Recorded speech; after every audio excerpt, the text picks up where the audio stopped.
Twitch. It's one of the biggest streaming platforms that launched in 2011, which focused on gaming and esports. It broke expectations when it hit a whopping 3.2 million users every month within its first year. Now, the streaming giant has 140 million active users and has a wide range of categories in streaming, which now include art, music, just chatting, and more, which fall under the IRL category. At any given time, 107,000 people are live on Twitch at any given moment, with an average of over 2.5 million people watching. If you're wondering what are the top 5 Twitch users by country, well, sit down, don't worry, I'm going to tell you.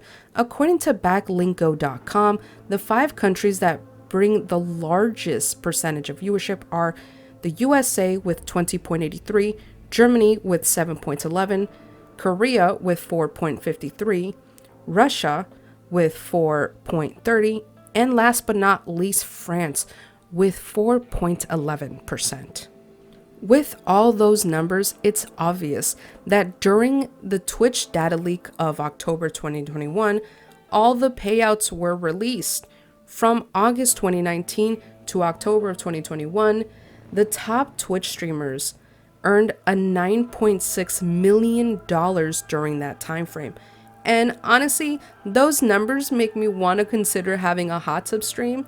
But since I have like body dysmorphia and I don't want people to see my body like that, I will be placing a carrot. So that itself will be like having a nice steamy carrot. It will give a whole other meaning to steamy carrot. Future hot tub carrots aside, however, on December 5th of 2023, CEO Daniel Clancy announced that Twitch will be leaving South Korea. Now, I am on Central Time, so at 9:00 p.m. Clancy tweeted, "Tough news to deliver today. Going to do one of my regular live streams, probably at about 7:30 tonight from the office. No normal person, however, would have guessed that the tough news would be that Twitch was leaving South Korea on February 27, 2024. On a blog post on Twitch, which the link is in the description, Clancy explains that the cost to operate Twitch in Korea has become significantly expensive and that they have spent a vast number of effort in order to reduce the costs. They have tried peer-to-peer model for source quality, adjusting the maximum source to 7.20p, and even that did somewhat lower the cost. However, Korea at this point is still 10 times more expensive than any other country. The blog goes on to talk about how they want to help Korea streamers find a new home for streaming since Twitch will no longer be an option. At the end of the blog, if you click the help article link, which is also in the description, there is a timeline overview of what Korean users will now have to be worried about. However, if you pay attention to the overview, it will be known that they are not going to delete your account whatsoever. They are simply removing access from you actually gaining access to your account. So you'll be able to access it. However, you'll need to be in a different country or use a VPN. After the blog post, Clancy tweeted, "I wanted to quickly send out my thoughts to the Korean streamers that are impacted by the decision that we have announced today. As I stated in the blog and in the live stream, this was a very difficult decision that we delayed for some time. I just wanted to send out my thoughts to them as I am aware that this will have a real impact on them. Now, my personal opinion is I just would like to know for how long is some time, and why couldn't, there just been a little bit of transparency between you and your streamers." However, one user did ask, what if you're a US citizen but you're streaming out of Korea, which I'm pretty sure you could guess how that went. Many saying that his status as a citizen has nothing to do with it, since he'll still be streaming from Korea, so a VPN is the way to go. And honestly, yes, I see no way that you can stream from there, US citizen or not. That does not matter. What matters is the place that you're streaming from. Some streamers understand Twitch's decision, especially the South Korean streamers, stating that the network usage fees are really expensive for that country. Also understanding that they have been trying for a while, though that doesn't mean some other streamers like the 3-month notice. However, when reading replies to the Clancy's tweets, I read an interesting one by TrueArtX, and it reads as follows. I believe it's well within Twitch's capabilities to make a list of all currently partnered Korean streamers and make sure they are re-partnered for the one willing to make the switch to jump to another country in order to pursue streaming as a career.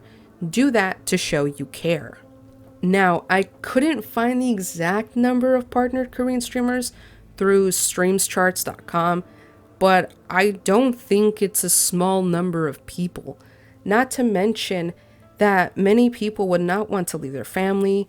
I do believe they should do something for these people who have made streaming their career. However, wouldn't it be easier to just switch to another platform? Well, the answer is a no and maybe.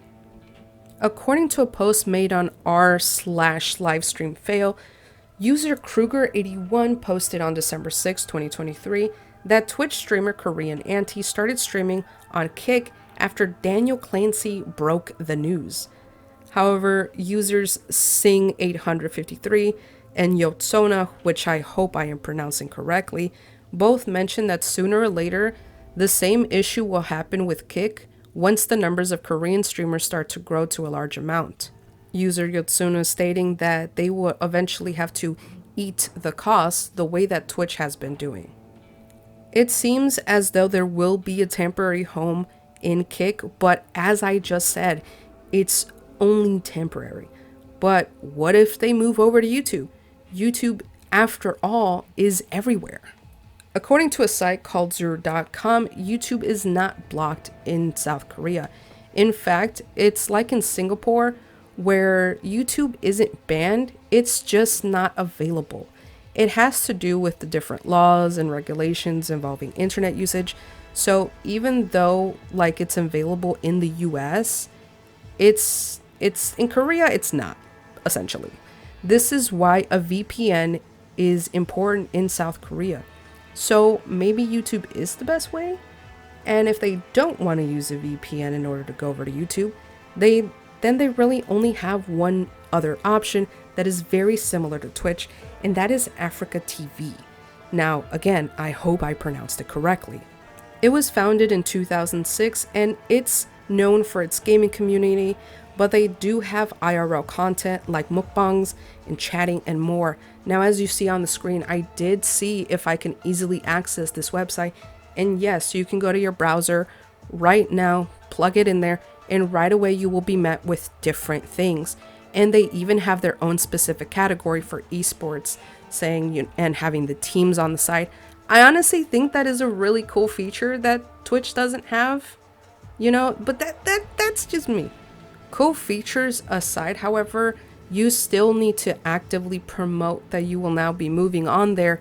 And at the end of the day, if your platform is basically employing thousands of people, isn't it in your best interest to be transparent with your streamers, especially those that will be affected by the decision? People want transparency from companies, not companies acting like everything is okay when in reality it's not. As streamers, they understand business and this is now their livelihood, but they now must face a potential in early retirement. Twitch could, in theory, move some of the Twitch partnered streamers, but at the end of the day, they are a business. They'll most likely see how much it will cost and back away from it, that being ever an option. Now, Korea is, after all, the third highest in viewership, but just imagine the thousands of people who are actually partnered. Sadly, I don't think they'll want to risk it. I think they'll see it as a huge kick money-wise. Yes, it's important to show your streamers and overall the viewers in your company. However, it's an unfortunate thing that the internet usage fees have become so high for Twitch, and it has been high for a long time. But as they stated, they have been trying to make changes from peer to peer from 720p. It's different things that they have done. However, at the end of the day, they had to make the decision that unfortunately impacted many, many lives. But enough about what I think. What did you think of Twitch's announcement? Would you follow any of the affected streamers on another platform? Like I said, Africa TV, again, I hope I'm pronouncing it correctly, is available. You can literally go on your browser or download it or something and watch them. You can have another way of supporting the streamers. So is that something that you'll be open to doing? Let me know in the comments your thoughts. All the links I used in this video are in the description, guys. With that being said, thank you so much for watching. I'm Miss Quinn. Stay safe and remember to support these people. These people are amazing. These people have made it their job and everything. They put so much effort into building a community, into showing you a side that many would not have known about them. And in my opinion, us streamers, we got to stick together.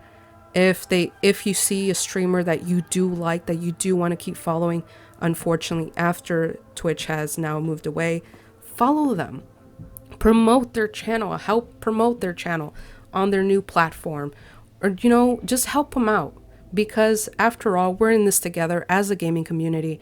So that's it for me. Thank you all so much. Stay safe and have a nice day.